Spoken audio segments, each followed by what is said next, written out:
My late husband, Toby Halicki, loved cars. Loved wrecked cars, he loved pristine cars, he loved to drive cars, he loved to take cars and do stunts that nobody's ever done before, and he did. And he loved cars since he was a little boy. Before he could reach the pedal, he learned how to drive because his family had a tow truck business when he was just a little boy. And so he just fell in love with cars. All kinds of cars and boats, motorcycles, vehicles, and loved them to go fast.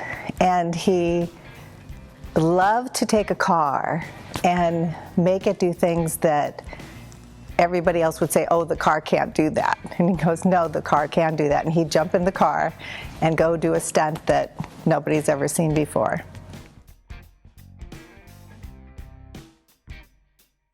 When he was young, he invested in a film with Hal Roach. And as he watched the process being made, he goes, I can make a movie. And then he decided, I'm going to make a film about what I know, which is cars and how to steal them. Toby loved cars, obviously, loved every kind of car, and he was able to take cars and do stunts that had never been done before. And he'd actually wear a wig or a hat or something to disguise himself that you wouldn't know it was him, but he would be driving and he would know the limits a car could do and things it could do that no one had done before.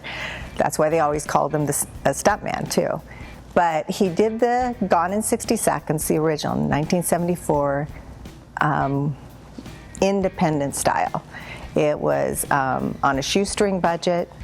The mayor paid the mayor, the firemen pay the firemen, the policemen. He talked 5 cities of police departments to work with them and have fun with them to make his film.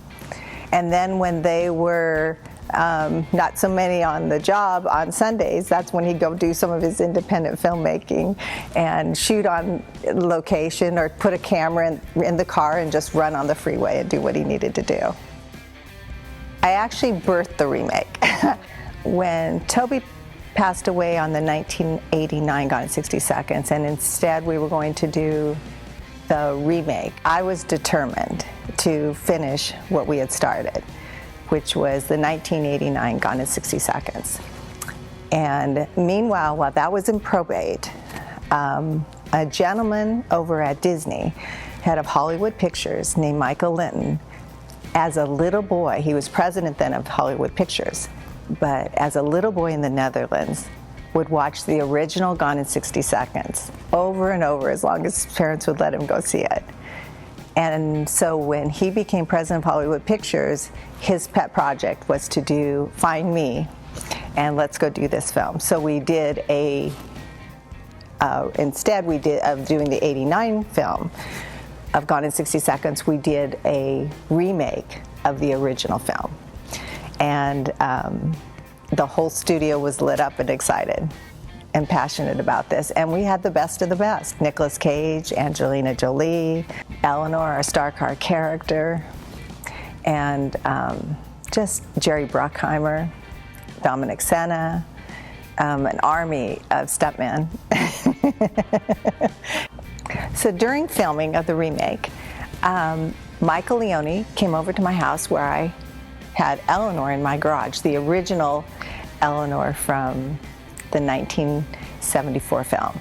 And he says to me, do you mind if I take her and get her started? And before I could quite say yes, Eleanor and Michael Leone were gone. And the next time they showed up was on the set, and Eleanor was covered. And Nicolas Cage came over and unveiled Eleanor. And then we brought the 2 Eleanors together from the 74 film and from the remake 2000. And then the guys just raced around, and Nick raced around on the set with both of the cars.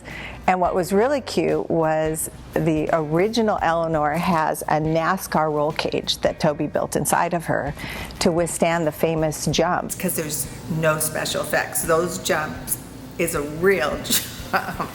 and those crashes are real crashes. And so when it was time to take a picture with me and all the stuntmen, which was an army, they literally, instead of just standing with me in the original Eleanor, all of a sudden I noticed all these big guys are all on the hood and everywhere on this car, and she was able to handle the whole thing.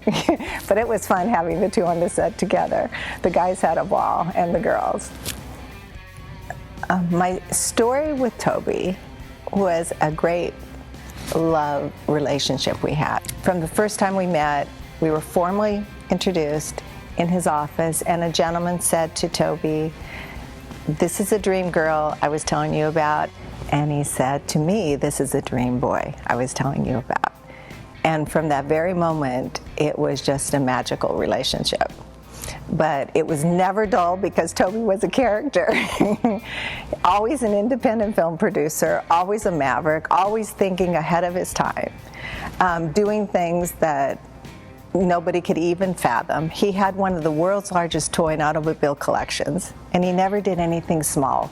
He had over 100,000 toys, and it was on a size of about an acre.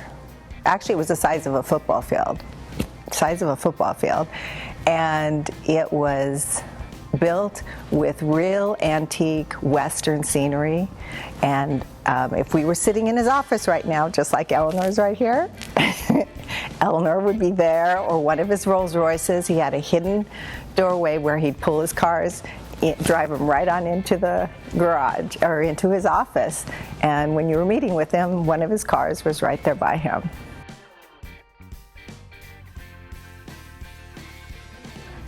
I am a big fan, of course, of automobiles, vehicles, cars, and I think the process being with Toby has made me fall more in love with what that means.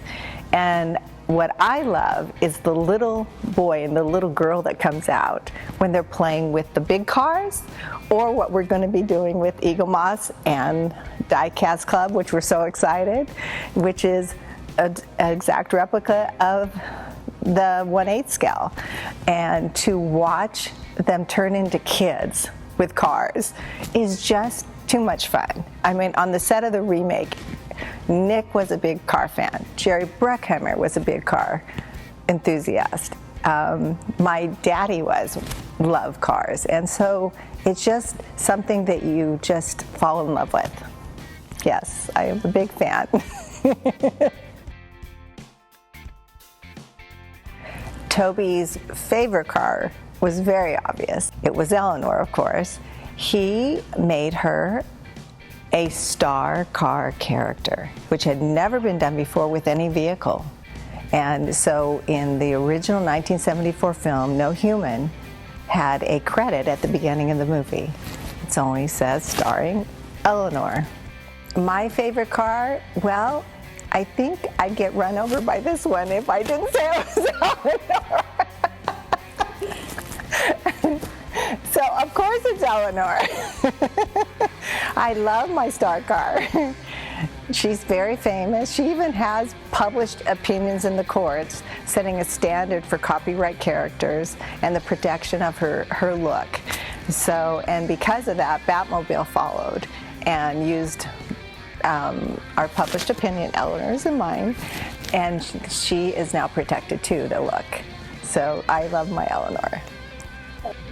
I want to thank Eagle Moss and Die-Cast Club, because everything that Eleanor has done and I have done, I've always done it with a lot of love. And because of that, we've had great success. And what I've seen here, what we're doing with Eleanor and what Eagle Moss is doing and the Die-Cast Club is doing is done with pure love. The details. I am so excited that Eleanor is joining the family. The tires are real rubber. How exciting. It's going to be fun. I'm really excited. And I know it's just going to make everybody turn into little boys and little girls again. Can't be more excited, and Eleanor is very excited to have this. This is very exciting.